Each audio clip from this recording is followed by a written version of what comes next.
Ay, mamimiyos po uli kami ngayong hapon ni Bingwit Adventure, ay ni Fishing Adventure.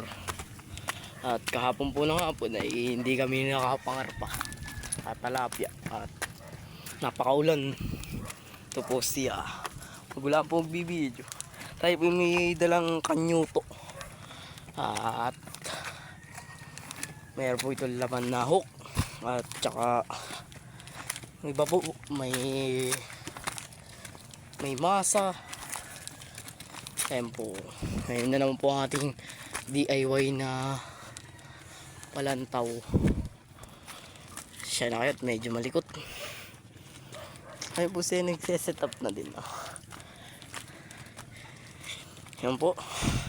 By the way guys, kung nagtataka kayo kung bakit iba ng pamilya si Fishing Adventure ay siya yung nanghiram sa atin. Yan po ang dati kong ginagamit kung di pa ako nagbablog bago po ang kanya reel. Guys, sige, hanggang dito muna. Tayo na lang po kayo pagka nakapaglawit na kami. Update ko na lang kayo. Update, lapit na ako makapaglawit. At ito po ang aking hawak ay pangarpa. Guys, dito kami sa spot ni Mami Mingwit na sapang. Dito siya namiyos kahapon ng umaga. At di po kami nakapamiyos ng umaga at kami may pasok. Han, guys, kaunti na lang at maglalawit na ako. Ayos ko lang po itong akin. Let's go guys, time nyo na lang kami nakapaglawit na. Guys, update, nakapaglawit na tayo ng pangkarpa.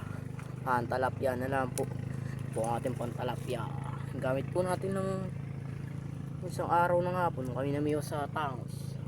Marami rin naman po ako noon, dalawang malaki at 5 kaigihan na tayo. Guys, update na lang po pagka nakahuli na ng talapia o karpa. Dasal nyo po na kami po ay may mahuling karpa at ang ilang try na po namin at puro kanduli po. Guys, update na lang. Cut ko muna. Nakadali akong dugong. Grabe, umataka pa. Ako'y pinahirapan guys. Isa ako ay nakakawala po isa. Malaki nun. Malaki, sayang guys. Guys, sige, update ulit pagka nakahuli na ulit ako. At kami lumipat ni Fishing Adventure at kami po ay may kasamahan kanina na si Amay, kung tawagin ay si Amay. Ito yung maglalawit pang karpa ulit. Okay, update na lang po pagka kami nakahuli na. Update, nakahuli ako, good size. Update na lang ulit mamaya pagka nakahuli na kami ay si Fishing Adventure.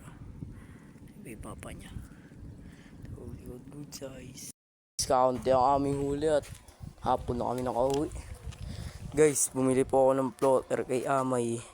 At yung kilala niya si Amay, yun po ay isang kasama ni Talim PH na ni Fishing na sapang adventure sa pagbablog. At tayo po binigyan ng stopper at saka po Kung pataw niyang gamit ng karpa. ito Heri po. Ito po ang bigay niya sa aking taga hanggang dito naman po.